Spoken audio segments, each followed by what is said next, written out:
کہ فلاں حالات کے تحت ایک آدمی کی نیکی دوسرے کو دے دی جائے گی، اس کا گناہ اس کو دے دیا جائے گا۔ دوسری جگہ یہ چرچے سنیں کہ بہت سے لوگ اپنے بچوں کو حفظ قرآن اس لیے کراتے ہیں کیونکہ یہ بات چلتی ہے کہ ایک حافظ جو ہے وہ 10 لوگوں کو اپنے خاندان کی بخشش کرائے گا، معافی دلائے گا۔ تو اس طرح کی چیزیں بھی چلتی ہیں۔ تو یہاں یہ بات وضاحت سے کہی ہے، کوئی ایک شخص دوسرے کے کام نہیں آئے گا۔ دوسری چیز یہ کہ بدلے میں کوئی چیز نہیں لی جائے گی۔ اس کو قرآن کئی طرح سے کہتا ہے کہ اس دن اگر ساری دنیا کی مال دولت اگر تمہیں مل جائے اور تم اس کو دے کے اپنے اس عذاب سے بچنا چاہو جو تمہارے اعمال کی وجہ سے تمہارے پاس آ رہا ہے، تمہیں دیا جا رہا ہے، تو تم اس سے نہیں بچ سکتے۔ یعنی آپ کچھ لے دے کے بھی، جسے ہم کہتے ہیں، اس سے بھی نہیں بچ سکتے، اور شفاعت سے کوئی فائدہ نہیں ہوگا۔ کوئی سفارش، کوئی شفاعت اس دن آپ کی مدد نہیں کرے گی۔ اور ان سب کے بعد بھی اگر کسی باہری ایجنسی سے کسی مدد کی آپ کو امید ہے تو بالکل نہیں ہوگی۔ یعنی تمام راستے بند کیے جا رہے ہیں اور وضاحت سے بند کیے جا رہے ہیں، اور کہا جا رہا ہے کہ اس دن کی سزا سے ڈرو جس میں یہ تمام چیزیں جو ہمارے سماج میں رائج ہیں اور اس سے پہلے بھی قوموں میں رہی ہیں، جیسا آپ نے کہا، یہ کام نہیں آئیں گی۔ تو پھر کام کیا آئے گا؟ کام آئے گا کہ آپ کے اعمال کیا ہیں۔ اور جیسا قرآن میں کہا جاتا ہے کہ اس دن نہ تو مال کام آئے گا، نہ اولاد، الا یہ کہ کوئی قلب سلیم لیے ہوئے اللہ کے حضور حاضر ہو۔ یعنی ایک ایسا نفس جو اللہ کی اطاعت میں جھکے اور کام کر کے بالکل غالب اس کا جو ہے وہ سلیم ہو چکا ہو، مکمل اللہ کی اتباع میں گیا ہوا، اللہ کے سبمیشن میں گیا ہوا نفس۔ یعنی سوائے ایمان کے ساتھ عمل صالح کے کوئی اور چیز ہمیں نہیں بچا سکتی۔ اور عمل صالح کیا ہے اور فساد کے اعمال کیا ہیں، اس کی وضاحت ہمیں قرآن سے ملتی ہے، جس کو رسول مقبول محمد رسول اللہ صلی اللہ علیہ وسلم نے اپنی زندگی میں کر کے دکھایا۔ تو قرآن ہمیں بتاتا ہے کہ کون سی چیز ٹھیک ہے، کس کو کرنا ہے، کس کو نہیں کرنا ہے۔ اس لیے بار بار یہاں اس ڈسکشن میں یہ بات کہی جا رہی ہے کہ ہمیں قرآن کے ڈوز اینڈ ڈونٹس کو لکھ لینا چاہیے۔ قرآن کو پڑھیے ایک طالب علم کی طرح، اور ہر سورہ کو پڑھتے ہوئے یہ نوٹس بناتے چلیے کہ اس میں کس کس چیز سے مجھے منع کیا گیا ہے اور کس کس چیز کو کرنے کا حکم ہے۔ یہ جب پورے قرآن کا ہم اکٹھا کر لیں گے تو اس کا ایک ہم چارٹ بنا سکتے ہیں اختصار کے ساتھ، ایبسٹریکٹ کر کے، سمرائز کر کے، کہ قرآن کن چیزوں کو کرنے کا حکم دیتا ہے اور کس سے منع کر رہا ہے۔ ان دونوں چیزوں کو ملا کے جب ہم زندگی گزاریں گے تو ہم یہ سمجھ سکتے ہیں کہ ہم اللہ کی اتباع میں جا رہے ہیں اور ہم اپنے لیے اچھی توقع آخرت میں رکھ سکتے ہیں۔ چلیں آگے چلتا ہے۔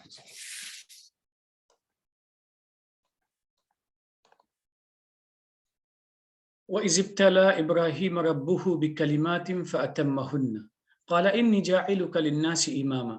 قَالَ وَمِنْ ذُرِّيَّتِي قَالَ لَا يَنَالُ أَحْدِ الظَّالِمِينَ۔ اور جب ابراہیم کو اس کے پالنے والے نے کچھ باتوں سے جانچا تو اس نے انہیں پورا کر دیا۔ اللہ نے کہا میں تم کو لوگوں کا سردار بناؤں گا۔ اس نے کہا اور میری اولاد میں سے؟ اللہ نے کہا میرا وعدہ ظالموں کے لیے نہیں ہوگا۔ یہاں پہ اس آیت میں کئی چیزیں ہیں۔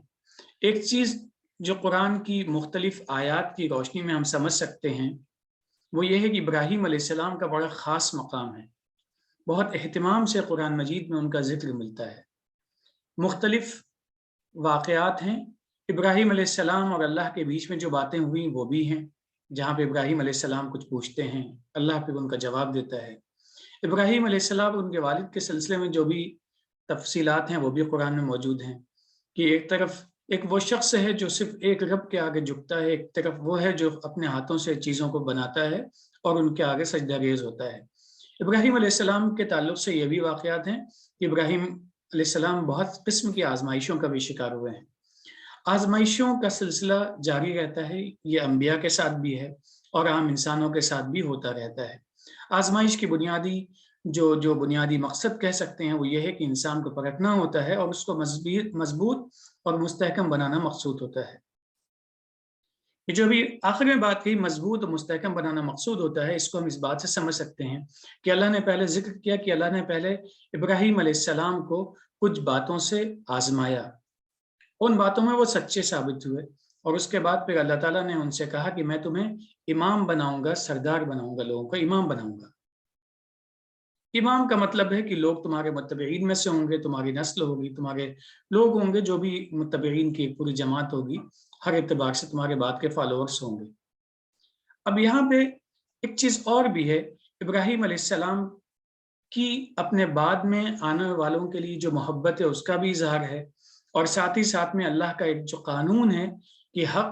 حق والے کو ہی مل سکتا ہے، ناحق نہیں مل سکتا ہے، اس کا بھی اس میں بیان ہے۔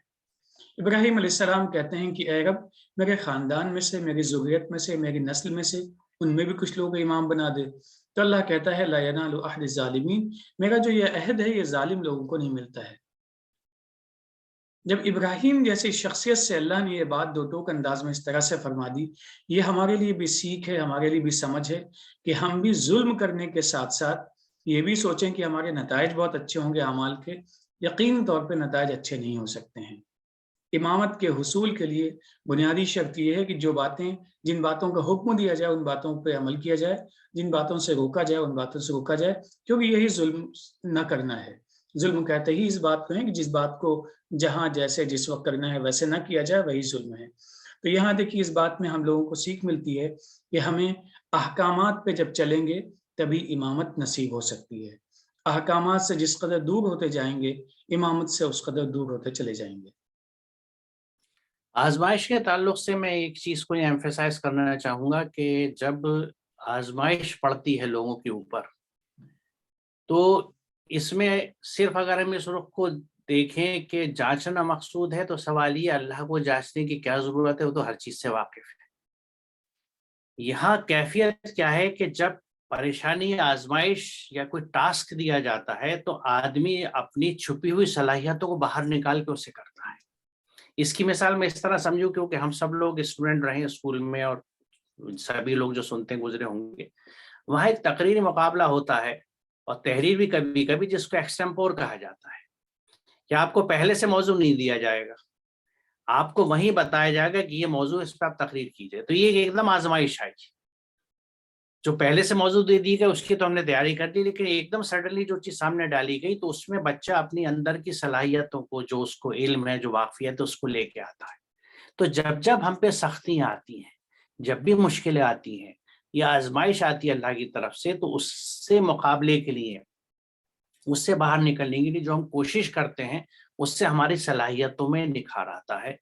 ہماری شخصیت کے کچھ نئے پہلو اجاگر ہوتے ہیں۔ اور یہی حضرت ابراہیم کے ساتھ کیا، کیونکہ ان کو جو بھی آزمائشیں دی گئیں اس پہ انہوں نے پورے اترے، یعنی اپنی انہوں نے اس طرح سے نشو و نما کر لی، اپنے نفس کی بھی اور جو بھی چیز رہی ہو، کیونکہ جس کے بارے میں ہم جانتے نہیں، ہم کچھ نہیں کہہ سکتے، لیکن اس کے نتیجے میں ان کی شخصیت اتنی نکھر کے آ گئی کہ اللہ تعالیٰ نے ان سے کہا کہ اب میں تمہیں سرداری کا کام دوں گا، یعنی now you will be the leader of the nations, تمہیں امامت دوں گے، لیڈرشپ دوں گا کہ تم اب لیڈ کرو گے تمام انسانیت کو۔ تو اس میں یقیناً وہ خوش ہوئے اس بات سے، اور جب کوئی اعزاز ملتا ہے یا کوئی ایسی چیز ملتی ہے تو پھر آدمی یہ سوچتا ہے کہ کیا یہ میرے بعد میرے بچوں کو اور آگے بھی جائے گی۔ تو اسی جذبے سے انہوں نے یہ بات پوچھی کہ کیا میری اولاد میں سے بھی ایسا ہوگا۔ تو اللہ تعالیٰ نے یہاں اس بات کو، جیسا آپ نے بڑی خوبصورتی سے وضاحت سے بتایا، کہ واضح کر دیا کہ یہ ظالموں کے لیے نہیں ہوگا، یعنی اگر آپ کی اولاد بھی آپ ہی کی طرح صالح ہوگی تو یقیناً ان کو مناصب ملیں گے، ورنہ جو اپنی صلاحیتوں کا صحیح استعمال نہیں کریں گے اور جو ظالم ہوں گے ان کو چیزیں نہیں ملیں گی۔